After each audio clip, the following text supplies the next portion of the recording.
Hello and welcome to a very special edition of From the Be All End, the Burnley podcast. I'm Andrew Greaves and I'm not joined by any of the usual gang for this particular episode, but I am joined by two big Burnley fans, two lifelong Burnley fans, James McDonough and Paul Kopak. Paul and James have known each other for a number of years and were the brains behind James's bid to become Blackburn Rovers manager a few years ago. Sadly, he didn't get the Blackburn Rovers job. I can imagine they'd be, North West Counties Division 7 or whatever it'd be by this point, had James been in charge. But they're on the show today just to talk about a very special episode that they recorded, quite a few miles from Turf Moor. It involves one of James's heroes, I think somebody who's a hero to many Burnley fans. So I'm just going to ask you, James, this special episode, who is it with and how did it all come about?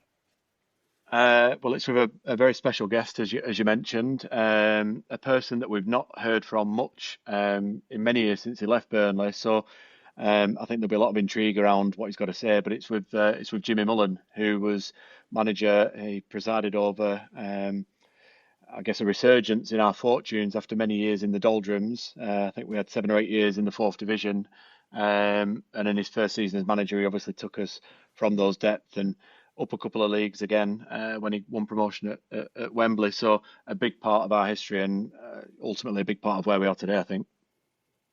Yeah, definitely. And Paul, you work in the media. You have your own production company, and you were lucky enough to go down with James and film Jimmy. I mean, as James said there, we've not heard much from him. I think I interviewed him for a DVD, God knows how long ago. I think Boards interviewed him briefly for the Aberdeen game. But you've got a real stack of footage, haven't you, where he covers a wide range of different things. What was it like meeting Jimmy and getting that chance to sit down at his local bowling club? I think it was, wasn't it?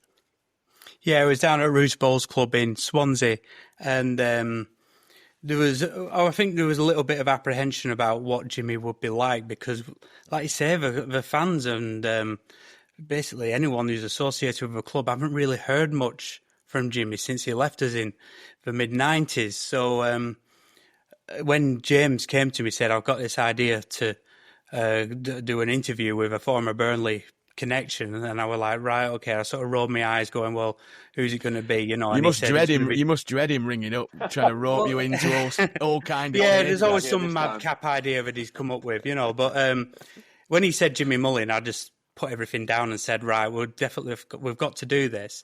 Initially we started talking about doing it on Zoom or something like that, and I said it's got to be done in person as this. So we took time aside to travel down to South Wales. And as far as planning and things like that, there wasn't really a lot in it. I mean, Jimmy's wife Sharon was absolutely lovely. She's like his autobiographer basically, and she sort of arranged it all with James. We went down and I was set up in this bowls club, got all the cameras up and everything ready, met all his friends there, and then it was that thing, like, Jimmy's here, and he sort of like walked in through the door, and it's like, what's he going to be like? And he was absolutely brilliant, an absolute gentleman. Wouldn't say a bad word about anyone or anything like that. Loved his time at Burnley, which caught me by surprise, really, because of the way that he left and things like that, a few urban myths about what he was like and stuff, and he was completely the opposite, really, to what I expected. He was really, really welcoming and really forward about his time there. Yeah, I think the old saying is not meet your heroes, but in this case, I'm glad that we did, because he kind of lived up to what I had in my head as a kid growing up, like kind of adoring him and his team, and it was just the same in person. Yeah, and he brought a couple of bits, didn't he, James? I mentioned to Paul before we started recording that just amazing 91, 92 caricature poster. I thought one of you had taken it, but that's his signed copy, isn't it, in a frame that you can see in the background of the video. Yeah, he had a collection of stuff from Wembley and the caricature painting. As soon as he said he brought a picture, for some reason I just knew it was going to be that, because a few of us had some of them, and we could name all but I think 2 of the players that were on there, and he helped us finish it off. But he had all sorts of stuff, pictures from Wembley that you're probably not even seeing in the media. They were kind of behind the scenes pictures. And he said he had a load of stuff left at home that he'd not brought along as well. I don't think he really kind of appreciated how much we would love to see that sort of stuff. So yeah, it was brilliant. Yeah, and you managed to get this interview through a work contact. Is it is it Jimmy's nephew who helped you organise this? Because it all came together quite quickly, didn't it? It was a bit of a random story. So I was at a work event doing my day job, and we have a bar in the office where we work, where clients come to afterwards, and we're having a drink with some other customers, not ones that I actually work with, and they were from Swansea, and I've got customers down in Swansea as well. But as usual, the kind of icebreaker for me was, "Oh, you're from Swansea. We've got a player that you might like, Connor Roberts." And their response was, "Are you a Burnley fan?" I'm like, "Yeah, big Burnley fan." And one of the girls there, she came over and started laughing and saying, "One of my colleagues, his uncle is Jimmy Mullen." And I don't think she was expecting the reaction that she got, because I was like starstruck. Even if she'd have said Sean Dyche, I don't think I'd have reacted in the way that I did with Jimmy Mullen. I'm like, "You've got to like arrange for me to meet him, like seriously." So the lad that I work with that manages the account, he's Australian. I don't think he knows anything about football, certainly not 90s fourth division football. And when I explained to him, why I was so intrigued about all this, I said, "Please, can you put feelers out and send me their email address and all that sort of stuff?" So I reached out to them. They emailed Darren, who is Jimmy's nephew, and then we just kind of coordinated it through there. So I think he was as shocked as we were that we really wanted to do it. But yeah, Darren was, again, much like Jimmy's wife, really nice guy, and managed to kind of pull it all together. We had a lot of ideas as to what we wanted to do, whether it was get him at the turf or came up with a suggestion of a podcast. Now, I don't even have a podcast, but I knew that somehow we'd make it work, sort of thing. And as soon as we said podcast, he was bang up for it. So yeah. Excellent. And Paul, what's Jimmy up to these days? Because he's still active in the game, isn't he? In a roundabout way. I don't think it ever leaves you, does it? No, he's been involved in football for basically forever, even since leaving Burnley. He started working with the Welsh FA and so on. And lots of scouting, been to lots of different clubs. But at the moment, he's the manager of the Wales over 75s World Cup team or something. And he does that with his friend Tim Bowker. He just basically coaches them. He gets very frustrated, man, because none of them are professional footballers. He's constantly having to stop and start the training sessions to tell them what to do. But yeah, they did reasonably well in the last World Cup. Obviously, I won't give too much away of what he says in the podcast and stuff. It's well worth a listen. But yeah, he's keeping busy. Whenever you put sport on in front of him, his wife says that's all he does. He just watches sport all day, and he's still very involved with keeping up to date with football as well. Especially from the Premier League and so on, and keeping a close eye on Burnley as well. If you mentioned football, or even his time at Burnley, his eyes just lit up, didn't they, Paul? He definitely still loves the game, but. Yeah, I was surprised, like Paul was, when we met. Do you keep your eye out for Burnley's results? He's still very kind of passionate about Burnley and wants us to do well. And he came to the game last season when we played down at Cardiff and what have you. So, he loves the game, and he still loves Burnley. Yeah, definitely. Well, he's a great listen and a great watch. I know we're putting it out as a podcast, and then we're going to put it out on YouTube as well, so people can get to see you and Jimmy interacting and can see a glimpse of that famous caricature post, which I think, like I say, I think everybody at our school had, James, didn't they? I think we all had copies. I wish I still had mine, I tell you, but maybe we can get the club to do a reprint at the next anniversary in kind of 4 or 5 years. But that's brilliant, lads. Thank you so much. Thanks for going down. Thanks for spending the time. I know it's a big slog down to Swansea, but hopefully Burnley fans will enjoy hearing Jimmy Mullen reminisce about his time at Turf Moor. Keep your eyes on social media channels for the links to the YouTube portion of it, and obviously carry on listening to this if you're listening to the audio version as well. But big thanks to Paul and James for doing that. Thanks, Andrew. Cheers.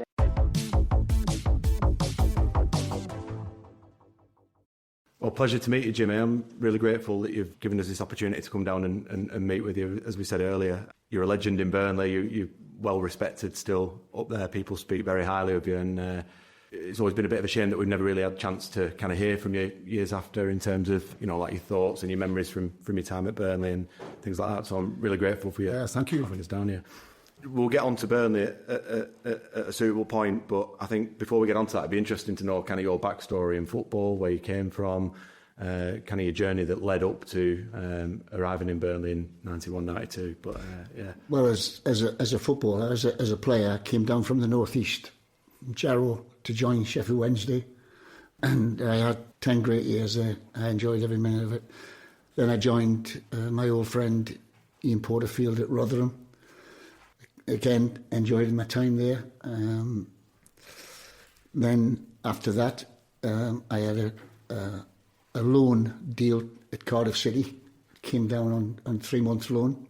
Len Ashurst, who was the manager, asked me would I be interested in signing in the summer. And I said, yeah, I'll speak to you in the summer, which I did. Came down, and then I signed a 3-year contract. And since then, I finished my playing days at Cardiff. I was going to ask what kind of brought you down here, but obviously met your wife down here, and that's what's kind of returned here after your managerial career in Burnley. Yeah, well, I've got a son and a daughter that live down here. Yeah, they've both got grandchildren, so I've got 4 boys as grandchildren. I'm not one of them interested in football, by the way.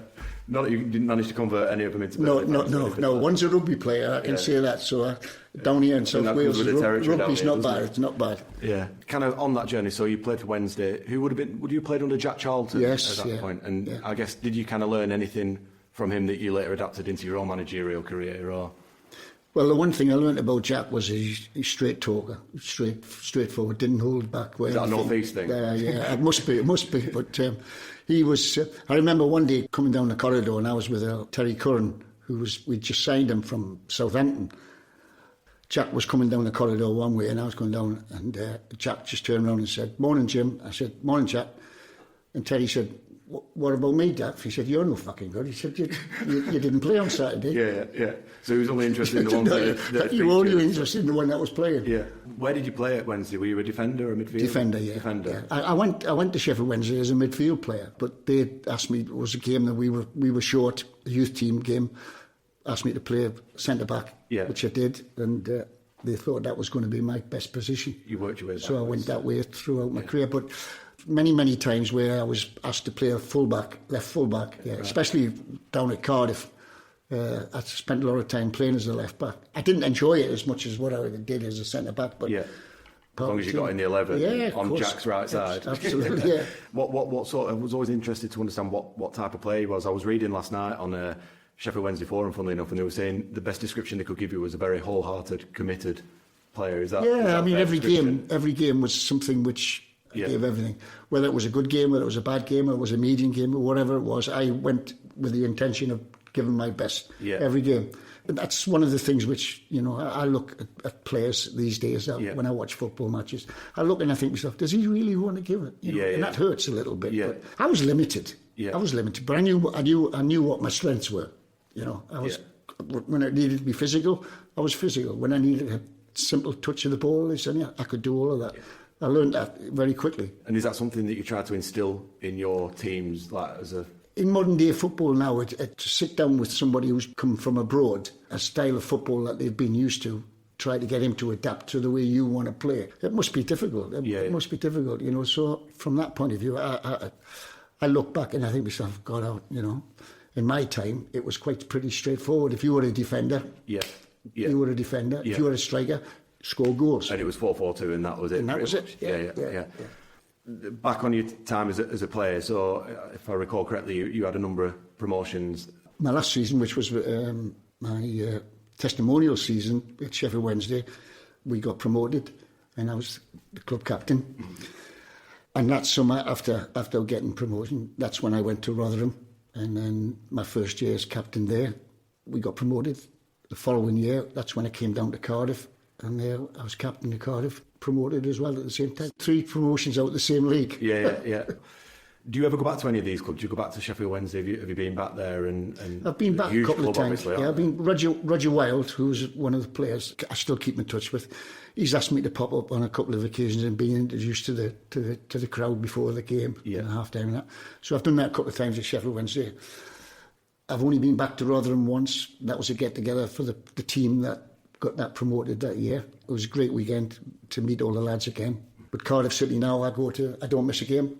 So you're regular watching? Yeah, I go to every home game, yeah. Yeah, it's a shame they struggled a little bit towards the end of the season. The huge potential at massive. It's city capital of Wales. They've let a few players go this summer. Yeah. I think they've let 11 go. And they haven't made many signings at the moment, but plenty of time yet. Well, if they wanted to get out of the third tier, they might need a manager. Well, I think so. Too many people have asked me that too many times here, yeah. But fond memories of all the clubs that you've been to. Oh, yeah, without a doubt. So when you went into management, was Blackpool the first managerial job? Or I actually left Cardiff to join Newport County as player manager. I was at Newport for, I think it was around about 6 or 7 months. Anyway, round about what that level time. were they at that point? Were they non-league or were they in No, football league? that's when Ian Porterfield got the job at Aberdeen. When Fergie came down to Man United, Ian went into Aberdeen, and of course Ian and I were close friends. So, and he rang me up and said, would I be interested in joining him as assistant at Aberdeen? And I just said to him straight away, I just said, what time do you want me there? You know, it was just one of those situations where you think Aberdeen, like Ferguson. Yeah, they'd won European trophies at that point. The players, 9 international players in the team, couldn't even think twice about it. But I went, and that was 2 years of just fantastic. It was really fantastic. Was he in Europe when you were there? Yeah, we got to Europe. Yeah, we played in Intercities phase, wherever it was at the time. We got the Scottish Cup final against Rangers. We absolutely battered Rangers, and we ended up as a draw, and we lost on penalties after extra time, which was a crying shame, really. But I think they were the last team to win the league, weren't they? Before Celtic Rangers dominated for the years after. Well, at the time, you had Rangers, Celtic, but then you had Aberdeen and Dundee United. They were the 4. You would guarantee one of them was going to win the league or win the cups. Again, they're a big club. Burnley obviously played them in Europe when we finally qualified for Europe after all them years and ended up with Aberdeen. And looking forward to going to Barcelona, but we met up with a lot of Aberdeen fans up there and passionate fans up there. They're fantastic, absolutely fantastic. So you kind of cut your teeth there, and then you went to Blackpool. Then I came to Blackpool as assistant to Sam Ellis. Oh, he ended up assistant at Burnley afterwards. Yeah. Sam was Stan's assistant. Yeah. What was he like as a character? He was no. Don't mess with Sam. Yeah. No, that one. You do it that way, or you don't do it at all. He was straight down the line, and he expected people to be at their best whenever they could. He was like that as a player at Sheffield Wednesday. That's when I first met him. He was a player. Yeah. Good standards as a centre back. He was one of those people that turned out, I know my strengths and I know my weaknesses. And I'm going to play today. Head it, kick it, you get on with it. Yeah. You know, that sort of thing. And I enjoyed my time there. I learned a lot from him, to be fair. Yeah, and then it kind of came full circle when you ended up assistant. Well, after Sam left, I was given the job. He recommended that I got the job. So had he moved on, or did he? He went to Manchester City. I'm trying to think who was the manager at Manchester City at the time, but he went to Manchester City as assistant, and I got the job at Blackpool. And it was, for me, speaking personally, without mentioning any names, it was a nightmare. Their ownership in the 90s had a reputation, didn't they? So I don't know if it was the same owners back then. Less said.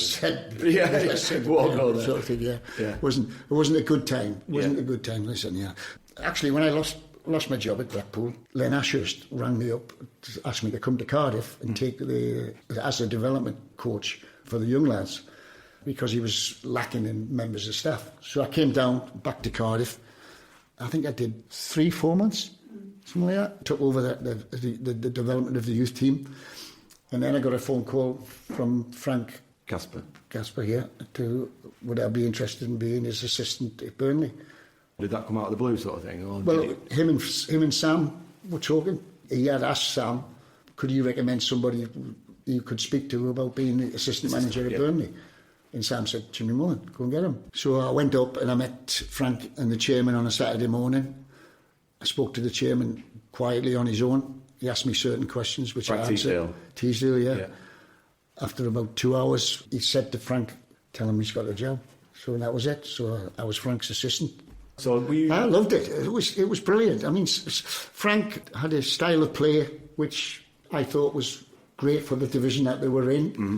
But I also thought sometimes, without speaking behind anybody's back, sometimes I thought, well, we can do better than that. We're giving too much respect to the opposition. I think we could get in their faces and get at them and make sure that you start the game in such a way that I think, bloody hell, what are we up against here? I remember once we scored after 16 seconds and you weren't even on the bench. You were on the video. I was on the way around. On your way around, so they definitely lived up to that day. Were you assistant for the season that we got to the playoffs when they played Torquay? Yes. So you were assistant that season. Yeah. What's your memories of that game? That's the one where the flag flew over from a team down the road that we don't want to talk about. No, I don't want to talk about that, no. I thought we were going to do it. We had the squad. I thought the players, they were up for it, this and the other. But to lose to, like, Torquay, that wasn't good enough. And was the writing on the wall for Frank at that point? No, not really. I don't think so. I think because obviously he started the following season and we had the summer and I had a couple of contacts where brought in the likes of Mike Conroy, Steve Davis, John Pender and these sort of players where I knew the managers and the coaches and I spoke about them and they're all genuinely good professional footballers. Yeah. I knew Mike Conroy from my days at Aberdeen. When somebody... Had he played there or against Aberdeen? Yeah, we played for Motherwell. Right. And when somebody knocks Willie Miller around the place and Alec McLeish around the place, knocks them about the place, then he's got something about him. And that was Mike Conroy. So talk me through how you ended up getting the job then. We started off slowly, if I remember right. Yeah, we did, yeah. And I think the game at Scarborough, where we lost 1-0 or 2-0, but it wasn't so much the result, it was the way we played. It was like sort of, you'd put 11 players on the field and say, go and do what you want. It was awful. And on the Sunday morning, I got a phone call from Brian Miller to tell me that Frank had resigned. So was Brian on the board at that point? Brian Miller, because he'd been manager prior to that. Yeah. Well, he was chief scout then, wasn't he? Chief scout, right. He was chief scout, and obviously he was somebody you could always talk to and ask his opinion because of what he's experienced through the years, in which I did on a numerous occasions. I'd say to Brian, "What would you do? What would you do in that situation?" So take it on board. But when he rang me, it was a case of, well, what am I going to do? I'm his assistant. I'm just as much to blame as what he is. And he said, well, the chairman's going to ring you in the next couple of hours. So I said to my wife, I said, you're probably thinking that. I'm thinking, what do I say? Yeah. Thanks for the opportunity. Thank you. I hope if I got a chance of another job, you can give me a good reference. All that. But he rang me up and he said, I want you to take over as caretaker manager. We will advertise the job. He said, because I've got a group of members of the board that would ask for that to happen. He said, but I like what you do. If things work out, we'll talk about it another time. He said, but I want you to take over. Are you accepting that? And I said, oh yeah, love to. So that was it. What's the process there? Obviously, coming as Frank. We advertised the job, and then knew the managers that were, or people who were looking for work that were getting interviewed. I knew them all were getting interviewed, and I was obviously thinking to myself, well, he's a good choice. He's a good choice. Or he's not a bad guy. But whatever. Not considering that you. No. I never even thought about it. Yeah. It was my turn to meet the board of directors, and the chairman, he spoke quite well about what I'd done for the previous year and this and the other. And that. I was asked a question by one of the members. You're asking me to be the manager. Do you mind how we're going to play? And one of them said, in what way? I said, do you mind how we're going to play if we win football matches? And they said, no, not at all. We'd like to see some nice football. And I said, yeah, but winning football matches, that's what you want. And he said, yeah, I think I can do that for you. And that was it. The first game as caretaker, I'm walking down the tunnel with Flinney, and Wrexham go bang, 1-0, and I thought, oh my God, that's good advertisement for me. Next on the block here already. That was it, but we went on and won 6-2. And it was a style of football which the players accepted because of the training that I did the week previous to that game. The players did it, and that, as you know, we went, I think, 14, 15 games, won every one of them, went from 11th to top, and stayed there. What did you do differently to what Frank had been doing prior to that? Did you change the system? Did you change the players, or was it more different instructions that you'd given to them to just go out and attack and impose yourself on the opposition? All I said to them was, in a nice sort of way, I said to my back four, I said, when you're playing it in a football match, what don't you like? And they said, don't like that, don't like that. So what are you going to do to them? You're going to put them on their back foot? And I used to say to Mike Conroy and John Francis, what do you like? Oh, we look over the top. So I said, you're telling me exactly what you want to do is exactly what I want to see. And that's what we did. Put the ball in the areas where they don't want to be running back towards their own goal. Nobody, no defender wants to be running back under pressure from strikers. And that's all we did. We got on the system. But what was lovely about it, as it progressed, we actually started playing good football, bringing into that thing in their mind about turning the opposition whenever possible, but also when you do get the opposition in that area, play the football, do what you want. I've watched that video back so many times of that season, and you mentioned you'd watched some of it back, but we knocked it about well. We attacked, we got it down the wings, put it in the bottom. Yeah, but they were enjoying it. Yeah. They were enjoying it. I mean, in the dressing room, when we used to go in the dressing room an hour and a half before the kick-off, you could tell. They were at it. They were a bang at it. And why had they not done that before? Do you think they'd kind of underperformed versus what their ability was? They just needed someone to give them that confidence and that belief? I think we give the opposition too much respect, in my opinion. No disrespect to the likes of your Halifax and your Yorks and your teams like that. Burnley Football Club, First Division, they've got the reputation. Let's get ourselves into a position where we earn the respect of teams. And that's what we did. That's what we did. The one that stands out for a lot of people is obviously that Wrexham game. There was, when we won the title at York, that it all culminated in that. I do remember a game just prior to that against Cardiff, funnily enough, at the Turf, and it was rocking. And I think the official attendance was 15,000. But looking at the videos, looked more, didn't it? Yeah, I think they definitely. I think it made it. What do you remember those games? And I guess the atmosphere at Turf Moor. What's your memories of that? The Cardiff game. I can't remember what the result was. I think it was 3-0 or 3-1 possibly. Yeah, I think it was 3-1, wasn't it? Yeah. Played really well, really well, and easily earned the right to win that game. But the Wrexham game at Turf Moor was one of those where there was too much going on around. After we'd just won the title. Before the game, wasn't it? There was too much going on. It was, my mum and dad were down and this and the other, and I was being asked to go here and do this, say hello, bump, and sponsors wanted to speak to you in the boardroom, and I think I got into the dressing room in the last 5 minutes before they went out. To lose the game like we did was a little bit sour because to be presented with a championship didn't seem quite right. I remember that well. We were in the cricket field, but I remember you being on the pitch before. We'd not seen that before, because obviously usually you're in the dressing room and doing all that. So there was a lot of fanfare around that game, wasn't there? Yeah. It was just a shame that we didn't win that particular game. But we'd done the job at York, so I think that was a bit softener. I think the attendance that game against Wrexham was 20,000. Something like that, yeah. It was massive, wasn't it? Do you remember the atmosphere being good at Burnley? Oh, God, yeah. I remember going out on the pitch, just to have a look around, and I thought, it's going to be full here. The atmosphere was incredible. And being in the dugout where we were, we had to walk across. People were shouting and screaming, this and the other, and banging on the dugout and banging this and banging it. Scarves were flown and hats were going through it. It was just one of those. It was just, let's get this game over with, for God's sake. Yeah.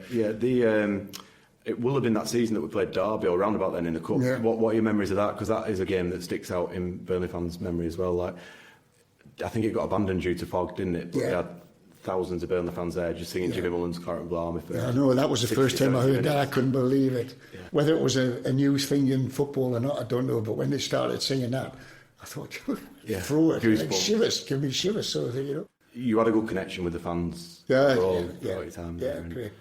Burnley have gone on to big things now. They've been in the Premier League and Europe. But do you kind of recognise the part that you played in that, in terms of, we'd been in the 4th Division for 8 years and it needed someone to take the club by the scruff of the neck and get them out of that basement level, and that gave us the confidence, I think, to get to where we are today. I think you started that journey, if I'm honest.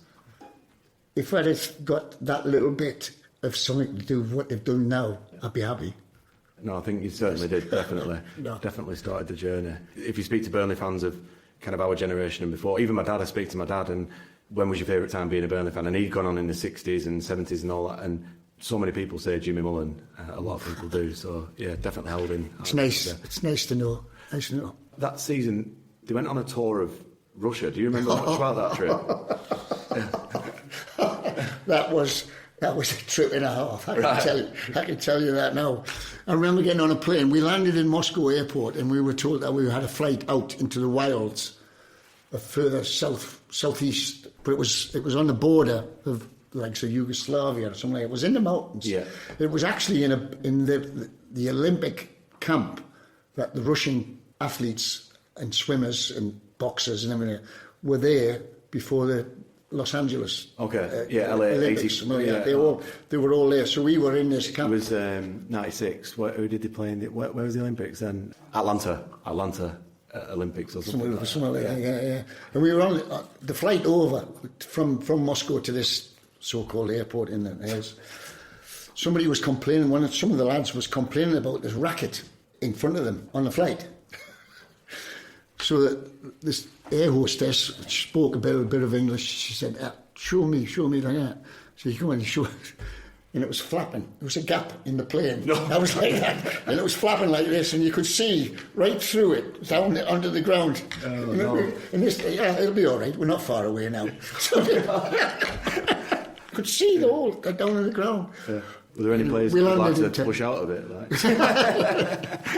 You'll get rid of it. Mm-hmm. So did you play some games over there? Or, yeah, we played two games. And what was the logic? Because that seems like a weird thing, like back in them days, especially for Burnley to go to Russia for a pre-season. No, there was. I think we played.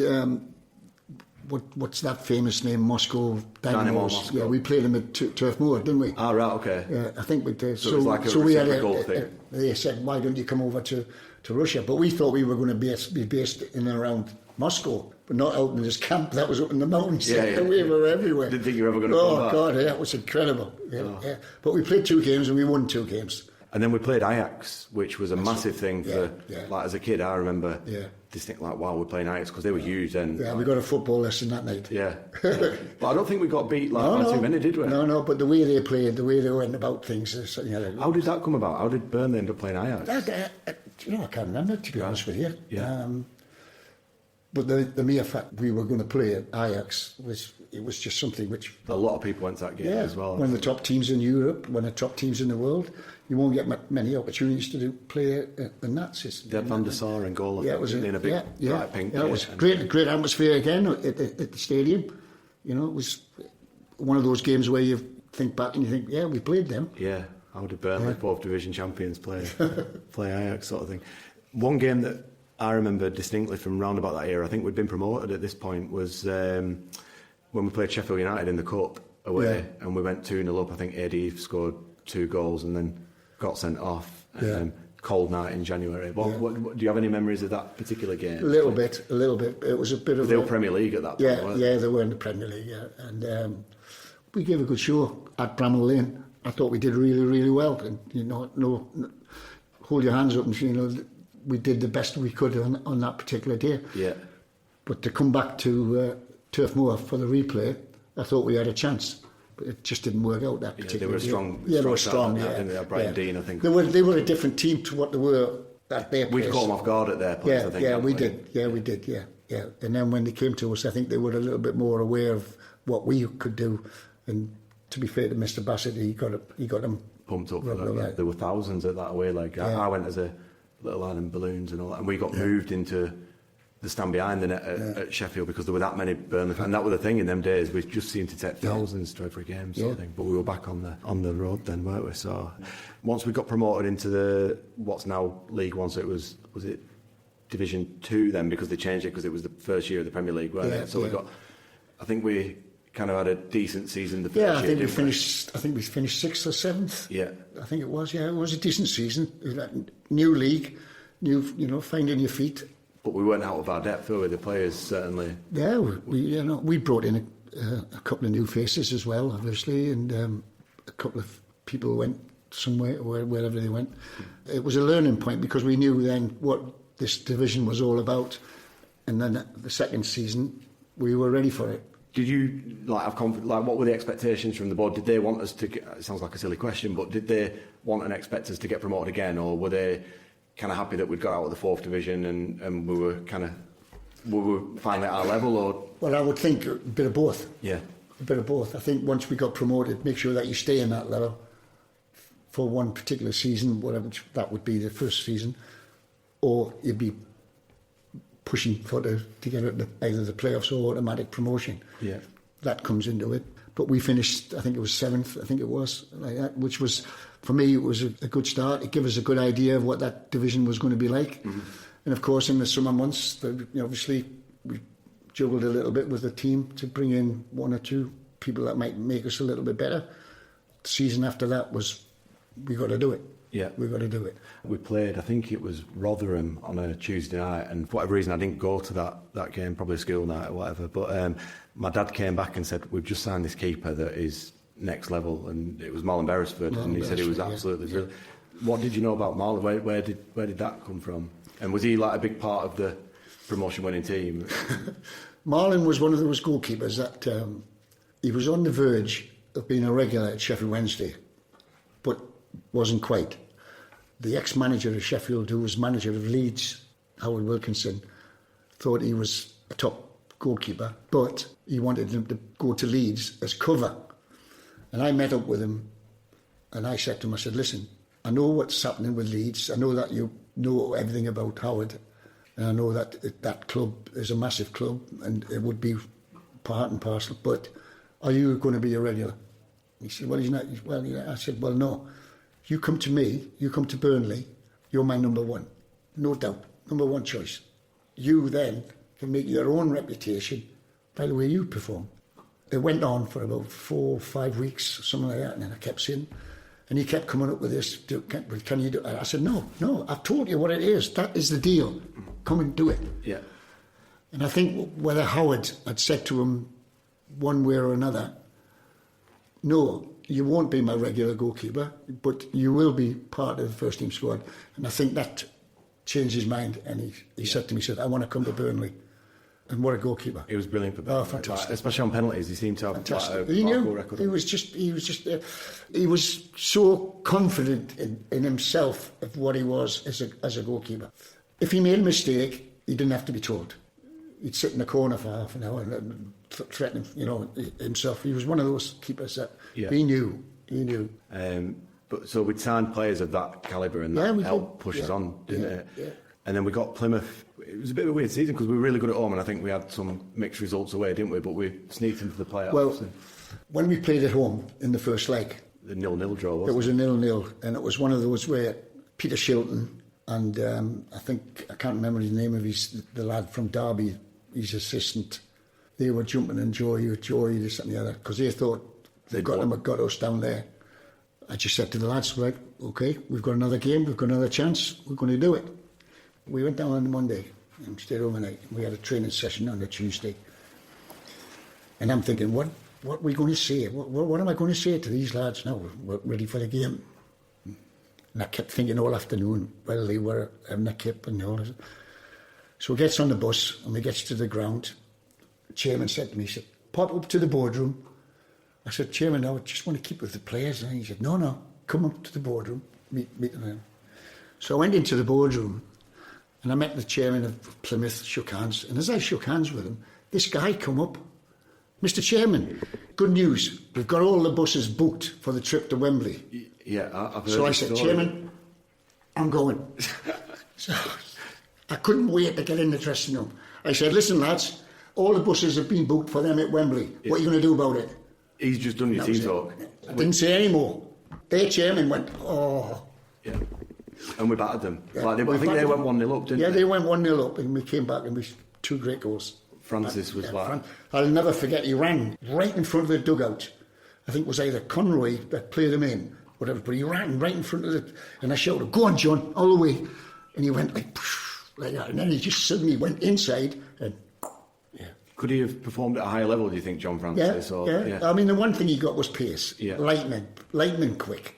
And going back to the early days of when I took over, I used that. What's the point of having somebody looking at you with a ball when you can run like the wind? Yeah.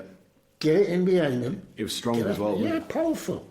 Yeah. Powerful. Played his strengths. I mean, I remember playing against players about this difference in height, and he was just bang, knocking them out the way. But his pace was absolutely frightening. What about Roger Eli? Because did he start out as a defender, and he made his way forward?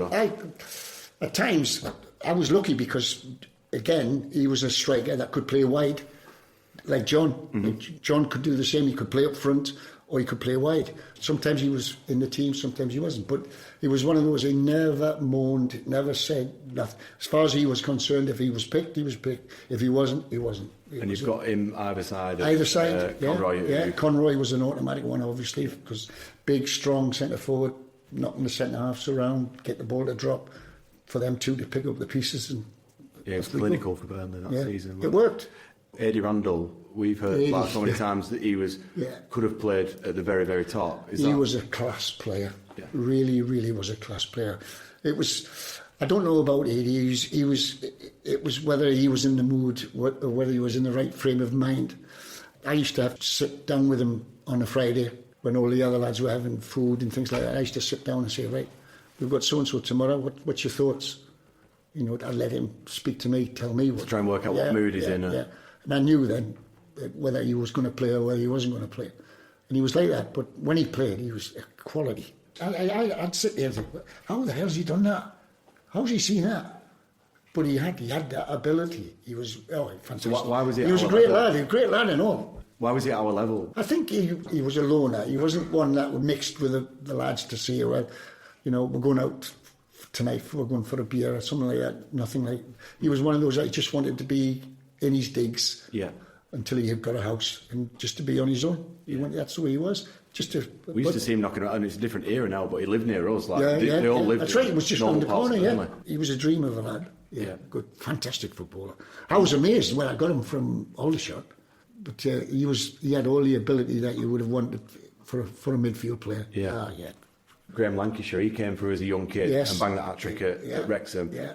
Now he'd probably be moving for $1 million after a week of scoring that, absolutely, wouldn't he? What's your memories of him coming through? He was one that I could always ready to put him in. He was always on the bench. Yeah. Because I knew if I put him on, I'd get something from him. Mm. He loved the football club. That was the easy point with him. But when he played, you just knew he was going to score because he was just that type of player. Yeah. It's a shame they couldn't be on a regular basis. Yeah. You know, because you've had the people like John in front of him, and he couldn't break through past them. Yeah. The other player from that team that Burnley fans often say we've never replaced is John Deere. What's your memories of John Deere? Yeah. John was always in the team. It wasn't until we got promoted into the championship where I felt that he might struggle in terms of the pace of the game. Pace and his physical ability was no question, no problem, anything like that he would save. But I think the pace of the game would be too much for him at times. It was either play him and then taking him off. Or, is that when you brought Warren Joyce in to replace John Deere? He came in to replace. But Warren, background, you know, he was fantastic years at Preston. And then, was it Plymouth he was down? He was at Plymouth. Yeah. The word from Plymouth that he was homesick. Right? That was Walter Joyce, was it? Walter Joyce. Walter Joyce, yeah. But he came in, he was class, the same, you know. Yeah. But with John, I mean, it was one of those situations where, you know, it's difficult to tell him that it's not personal. You're not going to be you're not personal. You're not going to be a regular anymore because I think we've got somebody that can do the job better.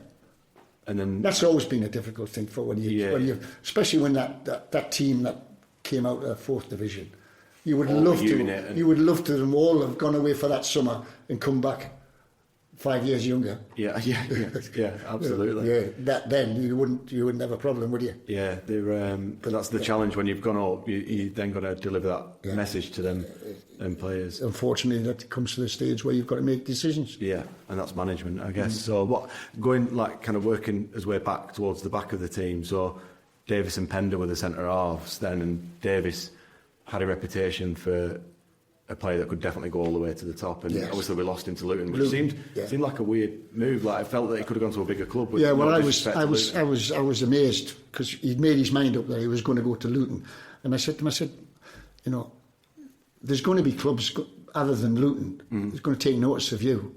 why are you going to Luton? He said, the contract that he was given must have been something that he wanted. Yeah. It was nowhere near what we would have been able to do for him. But he was, in his opinion, going up to a higher level and playing where he wanted. He was a great footballer, and scored goals. He'd get a dozen goals a year from set plays. Great in the dressing room. It's a shame how it panned out with him in the end, because he left, obviously, when he'd come back and he'd left under Owen Coyle to go to Bolton, and I think that tarnished his reputation a little bit at Burnley, but he certainly he was like one of the best players that we'd seen for a long time. Yeah, without a doubt. And alongside Pender, was he? From memory, there were different styles of players. Yeah, well, John was the physical type. He loved the challenges. He loved to get mixed up. He liked to get all that and this and that. Whereas Steve, he could handle himself, no problem, but he could play. Yeah. He could play out from the back and he could set things up. So he was. He was good at carrying the ball, wasn't he? Yeah. There was they were like that. Yeah. They knew each other's strengths and weaknesses. Yeah. So the board at the time, Frank Teasdale, wasn't it? And what was your relationship like with them? Did you have a good relationship? Yeah, very good. Yeah, very good. Yeah, no problem at all. But they took over Burnley in difficult times, didn't they? Yeah. Well, to be fair, when you look at them, before Frank Casper got the job, it was only 2 years before that they nearly went out of the league. Oblivion. No football club anymore. That's the way it was going. So, to be fair, that board of directors did well to keep the club in the place it did. Yeah. And for us to get out of it, it must have been a major plus for them. And football was different then. They will have been doing it. Today there's a lot of money in the game and stuff like that, but they probably were doing that for the good of the club, effectively, because they were fans of the club or whatever, I would imagine. Yeah. They were all fans of the club, but they were all had individual businesses. Who was your assistant? Was it Clive Middlemass? Clive Middlemass, yeah. So he was your assistant manager. Yeah, I brought him in. Had you got a relationship with him from prior to being at... No, I spoke to Terry Cooper about him, because Terry had him at Bristol City for a long time. And Clive, I think, was he'd been at Preston. I'd heard that he was looking for a club. So I met him, spoke to him, and he said everything I wanted to hear and all I needed. It was a pleasure to bring him in, because he was great with the players. So was he good cop with the players? Good cop, bad cop. Yeah. And you were bad cop? I was a bad cop. I can't imagine that. But, yeah. So you were the one that had to deliver the message. Yeah, well, he's the one that quietened me down. Take your time. So he was kind of the diplomatic one. Yeah. Going back to the Plymouth game, so we won down there. Francis scored them great goals and took us to Wembley. What's your memories of Wembley and the turn? Like Burnley outnumbered Stockport, I think 5-1, didn't they, in terms of fans at the ground and stuff like that? But what's your memories of Wembley? Well, the memories I got is more than anything else is when I walked down the tunnel, just to see the stadium and this, and shiver now when you think about it. And I'm thinking, what a massive day, what a big day. I wish I was playing. But the one thing I noticed that amongst the lads, they were calm, quiet. There was nobody joking, nothing. It was like they were focused. They were just focused on that game. Because Stockport had finished above us, hadn't they? Yeah, they did. And they, at the time, were a good side. Kevin Francis and Andy Priest. Yeah, they're two big centre forwards. They were a handful. Didn't have to say anything to Steve or John or anything about it. Just you know what you're going to be up against. You know they're going to be direct. You know the ball's going to be coming in all the time, and you're going to have to deal with it. But it's what happens when we get it, what we're going to do with it. That's what matters. Because Francis was about 6'8" or something like that. He was huge, wasn't he? Huge. And Andy Priest, he went on to play in the Prem with Palace and what have you. Then, of course, after about 20 minutes, John Francis pulls a hamstring. Yeah. And I said to Andy Farrell, I said, get changed. And Clive said to me, what about Lancashire? Can we put him on? I said, no. Get Andy Farrell in. He said, why? I said, just do it. So we put Andy on, and I just said, I'm going to play one up, and I'm going to play 3 in midfield. And that won a game. Yeah. Because we outplayed them. We stopped them from firing the long stuff that they wanted to do all the time. So your aim was to control them rather than go on the front? Yeah, because I knew we'd score. Yeah. I knew we'd score. Yeah. Ted McMinn, he got 2 of their players sent off, I think, didn't he? He did, Was that a tactic, or was that... Don't ask me. He was the one that got it. I mean, Ted was... Christ almighty, what he did at Rangers, what he did at Derby, he did for Burnley. He was fantastic. out and out winger. You know, the only thing I used to say to him now and again was when he'd go past somebody, stop and go back the other way. Yeah. And I said, you don't need to do that. You just do your job and get the ball in the box. I said, yeah. But on that day at Wembley, him and David Ayres on the other side, absolutely fantastic. They won us the game. That wasn't a tactic from, right, go out there, wind them up and lull them into it. It was more that just kind of panned out naturally as the game went on. But well, when you think where the goals that came from, Gary Parker. Yeah, Gary Parkinson scored that one. Yeah, and David Ayres. David Ayres. Yeah. You know, no strikers involved. Yeah. And you signed Ayres from Blackpool for about... I signed him. You signed him for Blackpool from Riddle. I signed him for Blackpool from Riddle. Where did he come from? Because he was 25. I watched him 3 times playing for Riddle. And I came back to Sam. Sam said, I've seen him. I took on board what you're saying. He said, but he won't give me the money. The chairman wouldn't give me the money. I said, no, okay then. Understand. So when Sam left, I just kept in touch with him. So I went to another game and I saw him game. I've got to sign him. So is he one that just slipped through the net, like through the football league and stuff like that? If that makes sense. No, I just knew he got the ability. You could see that at a higher level he could handle that, no problem at all. What a player! Yeah, absolutely.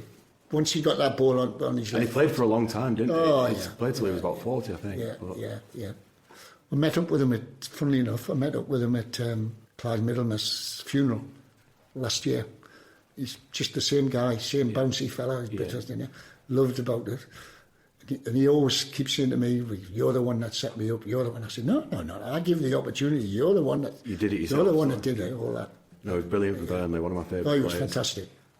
He came to visit me as a child in hospital when I was round about that time, him, Rooster and Nathan Peel. So I've got fond memories of all them players, and they were all relatable people, do you know what I mean? Like these days they're in this stratosphere that you can't associate with them, can you? But brilliant player for Burnley, and we lost him to Preston. A few went to Preston, didn't they? Gary Parkinson went there, and Mike Conroy went there, Kurt Norgan I think went there. So there were a time where we lost quite a few players to Preston. What's your memories of Lancashire derbies? Because we didn't really play Blackburn around that time. We probably played them in the Manx Cup or something. Yeah. But I can't remember many of them. Yeah.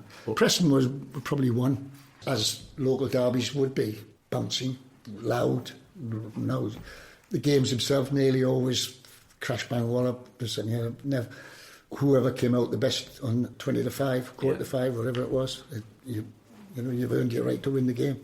Who would you say is kind of the most talented player? Because Adrian Heath had played at the very top, hadn't he, for Everton. What was he like as a player? Adrian Heath's background speaks for itself, doesn't it? I mean, played in Spain. And Everton, top goal scorer nearly every year. You know, I know I got him at the wrong time. And I think he'd be the first to admit that, I forget what age, I think 32, 33 or something like that. Yeah, been about that. Yeah. But he's still a good player, at our level. He was good enough to do it. And also, he knew what I wanted on the pitch, and he made sure that the players, if they didn't do what they were doing... So it didn't surprise you that he then became manager after... I wasn't surprised. Right. I wasn't surprised. No, not at all. Because as a fan, you wouldn't necessarily associate him with maybe having that voice on him. Well, I think the crowd in general, the supporters in general, took to him because of his background, what his build-up was, and what he did while he was there with us. He gave us whatever we wanted from him. He was a leader on the pitch. Oh, yeah. He played he was, at that top level, so definitely. I was going to ask about the season we got promoted from the 4th Division. We had 5 keepers that year, didn't we? We had Chris Pearce, Dave Williams, I think Nicky Walker, and 1 or 2, Andy Marriott. Why did we have no consistent keeper? Like we won the league, but still we had that consistency up front, but we went through 5 different keepers. Was there any kind of reason that you remember? No, just getting the right one. Yeah. That's what it was, basically, just hopefully making sure that we got the right one. You know, I know obviously it was my choice, my opinion. I know it looked as if we can't make your mind up over the goalkeeper and this and the other, but at that particular time I wasn't sure of that particular person. It wasn't until we got Mullen that was it. Bang, done. That's when we had that. Then we had David Williams. I think we loaned him to Rochdale and he kept a clean sheet against us, didn't he? David was a very good goalkeeper. Yeah. I think if anything that probably stopped David from being a better goalkeeper was he wasn't the tallest. You know, and that probably looked as if it stopped him a little bit from getting to the higher. But he was a good goalkeeper. Do you remember the protest where the fans kind of turned their back on the pitch? Do you remember much about that or not? No, I can't remember that. And it ended up in not Mars Bar, Snicker Bars. They put a thing in there saying it could be worse, you could be a Burnley fan. And my mate's granddad, he had the paper shop next to and he refused to sell Snickers bars in there because they'd slagged Burnley off in this right. thing. But they were protesting against the board. But I don't know if you remember that. It's one of them niche things. I couldn't remember that. No, to be honest with you. Can you remember that, Sam? No, I can't. No. On reflections, like looking back on your time at Burnley, obviously we were on this upward trajectory, and eventually you left when we'd kind of dropped down a level. But how do you reflect back on your time at Burnley with a sense of pride, I imagine, of what you achieved? Well, as I said to you earlier, if I'd have given that little bit of where they are now, that I did something towards doing that, I'd be delighted with that. Definitely. But I just wanted to make sure that we needed to get out of that division. Ultimately, you left us at a higher level than what you found us at. Yeah. Anyone would snap their hands off for that, and all the my managers time, have done I loved every minute of it. And at the time, as you all do, when you're facing the bullet, you've got to bite the bullet and say, let's, great time, thank you. You enjoyed it? I enjoyed it, every minute of it, yeah. The thing I always found a little bit strange was that you'd had this really successful managerial career at Burnley. You were a big club at that level, and you'd got 2 promotions, but you never really ended up back in the Football League until Walsall years later. What? Because I never chased it. That was something which got to me a little bit. But after a while, I did apply for jobs, and I did. Funny enough, I had a job at Lincoln, and the chairman said to me, "I want you to come across on Thursday morning. I've got the press and everything coming in." I said, "I can't do. I've got something on Thursday morning." Yeah. And that was it. He said, "Pull the job." Right. Well, didn't say, "Well, we'll put the press to another day." This and the other.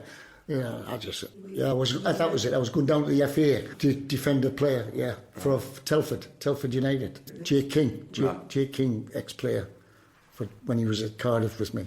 So I said to him, I promised him I'm going to pick him up on the motorway, take him down to London, give the FA as best I can, see if I can get away with it. He said, "Oh, that's what you think of my club." He said, "That's it, forget it." Yeah, and that was pulled the offer. Pulled it. That was it. 'Cause, like your reputation really deserved a good job at that level, like especially teams like in the Northwest or even like Cardiff and places that you've got connections with. So yeah, it was just a case that you'd not pursued it. I didn't really know. I didn't go. So what did you do at that point? You were still in football, just not managing. Yeah, well, I've worked for a number of clubs in terms of looking for players. Yeah, which I've enjoyed. Yeah. I enjoyed doing it. My wife hasn't enjoyed it that much, but depending on where in the world you're going to go, yeah, sort of thing. But I enjoyed it. 2 years. I had 2 years with Welsh FA. I worked with Neville Southall. Oh, right, he was in charge of the under-19s. I was his coach for 2 years. Brilliant. Loved it. So you enjoyed being kind of out of the limelight a little bit, but still involved in the game. Yeah, definitely. What, bringing through the young kids and working with someone like Neville Southall, who's got that big Even reputation. the manager of Wales now, he was one of them. Right. Was he really? Yeah. Right. Yeah. Greg Bellamy? Yeah. Wow. Yeah. Yeah, so you a few more. Yeah, quite a few. Went on to play top-notch football. Yeah. I think it was about 5 of them that went on to play in the national team. Yeah. Yeah. Good players. Yeah. All good players. Yeah. Yeah. Wales had that. Lovely to work with them. Golden era, lovely to didn't they, work with when they them, got to the Euros semi-final and all that. So. Fantastic.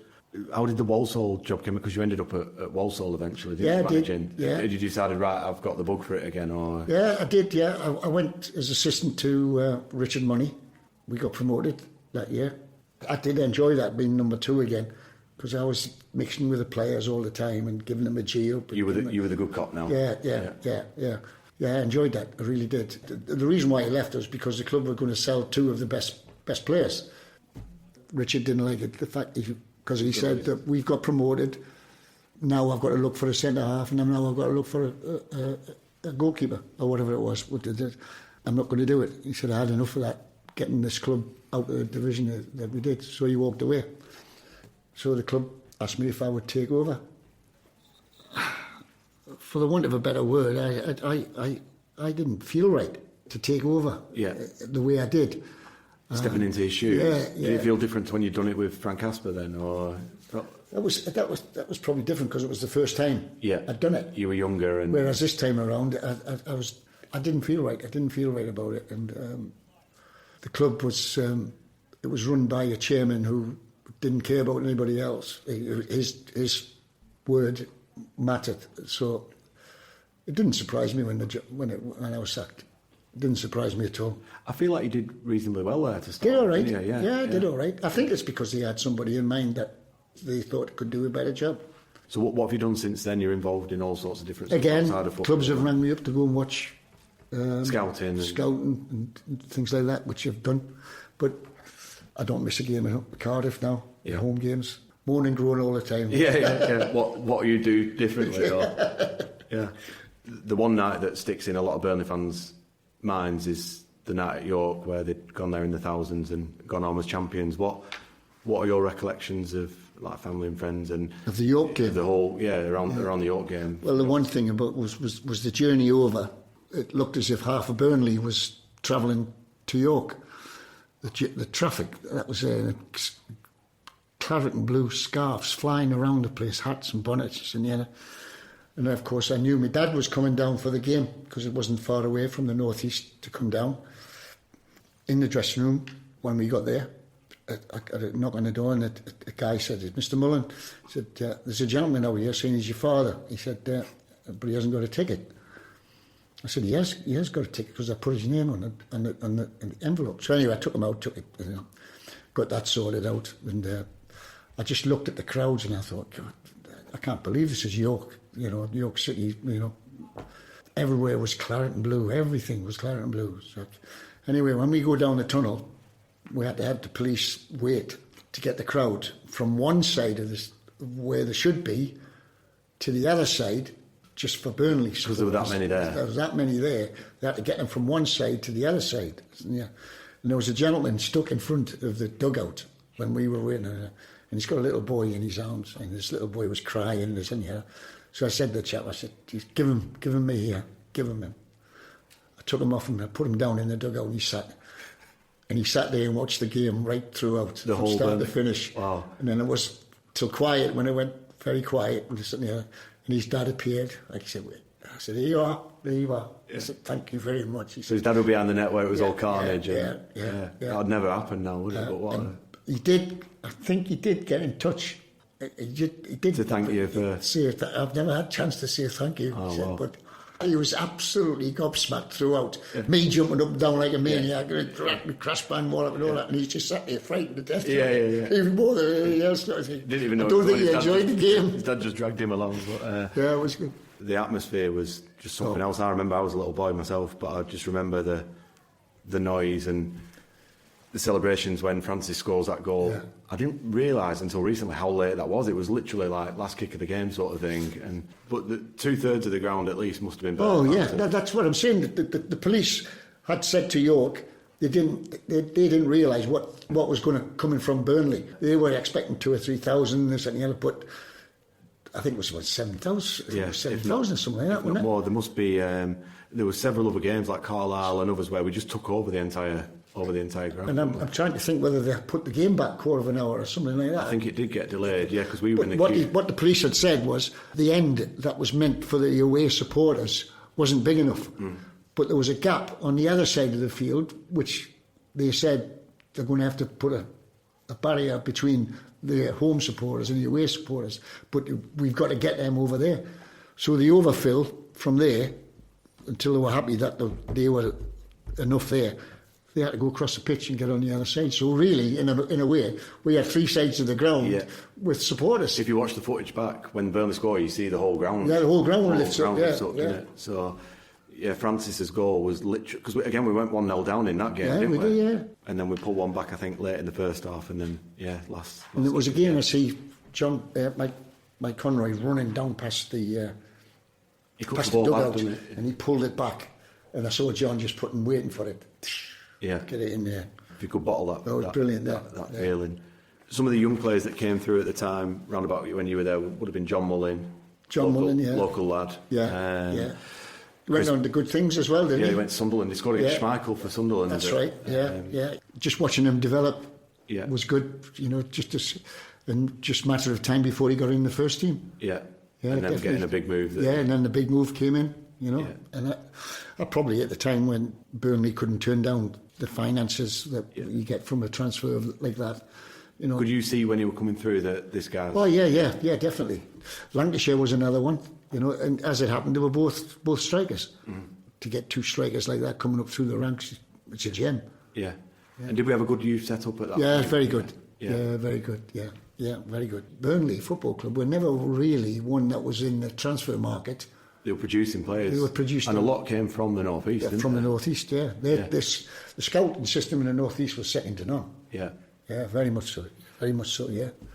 I think I heard that the scout that we had some involvement in scouting likes of Shearer and stuff like that earlier. Not obviously for us, he went to Southampton, but I'm sure we had, from what I heard, we had a good scouting system and good youth. Well, it was the same scout that got Shearer down that got Steve Davis. Right, yeah, because he was at Southampton, wasn't he? He was at Southampton. He was the one. I was at a game, a first team reserve game, top clubs, whatever it was, and the scout was there, and he just said to me, he said, if you're looking for a centre half, he said, have a look at Steve Davis at Southampton. And that's when I clocked onto it. So I did. He wasn't getting a game there. He wasn't, no. And I watched and I thought, he wasn't the quickest, but he was comfortable. Yeah. He was, perfect for the level. Nobody ever outrun him in terms of his we had 2 Steve Davises at the same time, didn't we? Yeah. Another Steve Davis. Yeah. Who went on to Steve Davis came back. He went to back to Crewe, was it? That's right. Yeah. And he went on to Wolves. Yeah. And he was manager of Wolves for a while. Yeah, they put him in. They put him as caretaker manager. Caretaker, didn't they? Other youth players that were there around about the time you will have been there: Chris Brass, Paul Weller, and Paul Smith. Do you remember? Yeah, all of them. Players? All were coming through. Yeah. Just at the time that weren't in a mad rush to put them in the first team at the moment, because the team as itself was comfortable. So you could bed them in. Yeah. I think it was a case of you could pick your games and say, right, we could put him in on that one, put them in on that one. But they were there. We knew they were there, ready to come through. Yeah. And no hesitation to put them in the team. No hesitation at all. They're all confident. All good players, all set in their mind what they were good at. Chris Brass, Paul Weller, do you remember that much about them players coming through as well then on a more... Chris Brass, right back. Yeah. Scored the best own goal I've ever seen. Have you ever seen that one on YouTube? Yeah. Oh, yeah, I remember that one, yeah. Kicks into his own face and breaks his nose and puts it in his net. I think he was a Geordie as well, wasn't he? I think he was he came from the North East. Yeah. We had a lot of players. There's a hotbed up there. Good. Walls End Boys Club and good scouting system. Very good scouting system. Yeah, Brassy came in. He was very confident in himself. Right. So you knew that when you put him in the team, he was going to hold his own. Mm-hmm. No problem at all. Yeah. And who was the other one? Paul Weller. He went on to have a good career. I think he had an issue with his stomach, didn't he? Yeah, he did. I think he was linked with West Ham at one point, but very talented player. Yeah. He was a good player. Yeah. I think he'd come up from Brighton or somewhere down that way. I think he still lives in Burnley now. Looking back on your time at Burnley, is there anything that you think I would have done that a little bit differently now? There's always something that you would have done different. Yeah, definitely. But without saying it, the only thing I want to do is take the memories of the good times. You lived in and around Burnley then, because these days they don't live in the town at all. They live in Manchester or Cheshire or wherever. But we lived in what was the village? Well, outside Briarcliff. Yeah, Briarcliff. Yeah, right. Nice part. Just outside. Yeah, with a lovely view of the mountains. Yeah, the mountain. Pendle Hill and all. Pendle Hill. Yeah, beautiful. Yeah, we stayed a while. We didn't hop, disappear.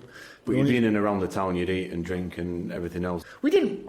We went into the town on a regular basis to do shopping and bits and pieces. Would you get mobbed? Would you be like... Well, there was always somebody who would say, but let's get out of here. Yeah, no smartphones then, so you were safe. Who's the best player that you ever managed, whether that's at Burnley or any other club?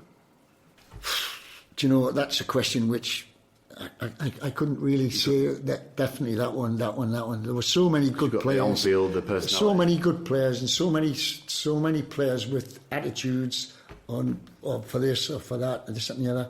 Good players, but a bad attitude. Or a less talented player, but with a top attitude. No. There's nobody I could really say. It's the same as what we pick the best team that you would pick. I think that would be a little bit unfair on the players I had at that particular time. Yeah. Because whichever team I put out on a Saturday or a Wednesday or whatever it was the best team I could put out. Yeah. Now, whether that included players who people might not have said, I don't like him, or whatever it was. But as the year go by, players go out, players come in. So to say what would be the best team, it would be easy for me to say, him, and him. Yeah. And then, what about him though? Yeah. Yeah. So I wrote down a team to see if I could guess what your team would be. Go on, then. I'll tell you what. Give me a pen. Even I struggled at times because there was 3 players. I thought I'm going to have to put 3 on bench here because I can't leave them out. And I ain't got a keeper on bench, and you had 5 in one season. I'm going to do this, but you're not going to take it. I'm not going to take it. Yeah.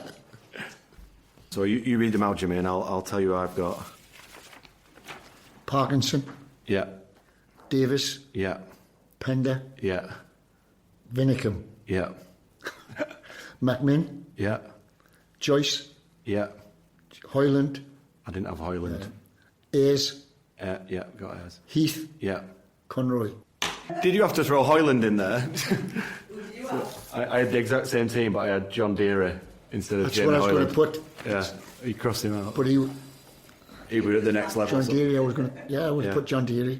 Yeah, so that's remarkable that because you did have like so many, and then I had 3 subs. I had John Francis, Roger Eli. I've not got the subs on here. Andy Farrell. A sub. Yeah, he's still at the club now, isn't he? He's been there all that time. But so what's Jimmy Mullen doing now then? Last year, I was asked to be the manager of the over 75s for Wales to play in over 75s World Cup. For 4 months, a nightmare. Absolute nightmare. What, the personalities? Well, everything about them. Not one of them had played professional football. Not one of them had played professional football. The first few weeks, every time I had a session, I put a session on, I had to stop. Stop. Don't do that. And it was on and on and on. What's the standard like? Poor. But anyway, I whittled them down from 40 to 16. And the World Cup was played at Cardiff City's training ground. Right. And the teams were coming in from America, Germany, Holland, Japan, Australia. So we played in the group stage, and I couldn't believe what I was seeing because it was 8 aside, 35 minutes each way. Right? Subs on and off, on and off. Half the pitch. Won the first game, won the second game, won the third game. We're in the semi-final. It's like you start at Burnley, this. Who did we play? Germany. We played them in the group game, and then we played them in the semi-final. Beat them. Who do we play in the final? You're going to say England. England. Yeah. So here's an Englishman taking a Welsh team against England. Yeah. At half-time, we were 3-0 down, and the striker, who was the most mobile at 78 years old, was injured. And I said to him, can you go on and just stand around? Because there was no offsides. Yeah. He said, yeah, I can do that. I said, right, you're going on. So get the referee, get him on. I said, stand right in front of the penalty spot. He got the ball, took half a yard, bang, 3-1. See him again, going, 3-2. 3-3. Same guy, hat-trick. Same guy. And then the referee blows. Penalties. Yeah. Well, England are no good at penalties. No. He was the one that wanted to take the penalties. Sorry, the guy that I wanted to do their penalties, I'd taken him off at the end because I fell out of what the rules and regulations were, is if you take somebody off, you kind of go back on and take a penalty. Right. And I'd taken somebody off to put the slide on. Yeah. And he said, I'll take one, Jim. Right? England scored 6 penalties. We've scored 5. We need to score this one. He fucking missed it. Oh, no. So we got beat 6-5 on penalties. But you got into the final, unbeaten all the way there. Wow. And this year, there's another World Cup in Japan. Yeah. Are you going there managing? I'm going there. Wow, what an experience. Over 75 Brilliant. In Japan in September. What's like? I know you said the standard's terrible, but what is it? Is it literally walking football, or have any of them played at any standard before? Or? No, not league, not professional. Yeah, no. Good standard in non-league. Yeah, some good players. Yeah, there's some good players, and these lads, which have managed to whittle down, they're okay. They're all right. Fit-wise, we had one that he came up to me one day. He said, "Jim," he said, "I don't know what it is. He said, I just can't breathe. Something. I don't know why. Difficult to do." So anyway, 2 days later, he ends up in hospital, heart and he has two, what's them things you put in? Stents. And you've had him bombing up and down. 2 days later, he's there training. 2 weeks later, he's gone. And he was up and down, and I kept saying, "How you doing?" And he said, "Breathing great, brilliant." Yeah. So do you do like training and all that sort of stuff, or you just turn up on the I day? just coach them, coach. I always just give them something that put a smile on their face, and then we'll have a game. Yeah. And then I'll stop and start the game. And then we're down here at this bowls club, so you into bowls and all sorts. Yeah, I love it. Well. The people here are fantastic. Yeah. Absolutely fantastic. Yeah, nice people. These two football man. Leeds United support. I don't know what Paul supports. Arsenal. He's the one that taught me. Really? Yeah, he coached me. So are you... He's still pulling his hair out. Great club, great coming here. Just in closing, like obviously, like I said at the start, still adored by Burnley fans, particularly of that generation. Is there a message that you've got for the fans? I'm just delighted that the success that they've had in reaching the Premier League. Yeah. And I think they've got a manager now that knows what it's about in there. And I know they've had a lot of managers since, but I think he'll play to the strengths, though. I think we'll try and play to what we've got effectively. Yeah. I still think that you can split the Premier League in two halves. You know, you're going to have them 6 or 7 teams that are going to be there or thereabouts, and the other one's fighting against relegation. There's clubs up there that could have a bad year, like Brentford, who've lost the manager, and they've got a young lad in who's not done it before. Yeah, that's a gamble. Yeah. That's a big gamble, that is. He's done a fantastic job. I mean, I think he'll do well at Tottenham. Yeah, I do. I think he'll do well because the way he gets teams to play, very forward-minded. They'll do well. Manchester City will come back. Liverpool, fantastic. Chelsea, you know, if they win that World Cup or whatever, that'll be a bonus for them. But do you think Burnley can kind of do what they did under Daesh and maybe put a few noses out of joint and like even 17th? I'd take that right now. But do you think Burnley have got the ability to do that next year? All depends on when they played down here at Cardiff, they murdered Cardiff, murdered them. Played some great football, some good football. When it comes to the physicality side of things, they might have a problem on that side of it. But football's different now. You know, you can get teams that can just play the ball, pass the ball, no physical challenges, nothing like that. I mean, when you look at last year and you look at Leicester, Ipswich, Southampton, the ones that went up came straight down. It looks like now you got to pay 20 million for anything decent. Do you think bringing someone in like Kyle Walker is a sensible move? I think he'll do well. I do. Yeah, I think he'll do well. He's a good professional, very good professional. He's a leader. If he's not captain, he'll be a captain out there, no doubt about it. And I think he'll do really well for them. I think it's a good signing. It's a good signing. Do you still look out for the results? Like I know you go on Cardiff, but you still look out for Burnley's results. Yeah, of course I do. Yeah. But thanks. Like I said at the start, like we're really grateful for you having us down here, and I think it's testament to you that we've travelled this far to come and see you and like really wanted to do this because Burnley fans still hold you in such high regard, myself included. So just I might be able to come up with something, pop in for a game one day. Bring some of them over 75s if we need a bit of experience for Premier League. But, bring them up on a bus. But, we'll need steps to get them off. Thanks for sorting it all out, and again, you have been a pleasure to deal with and help bring this together. So I'm really grateful.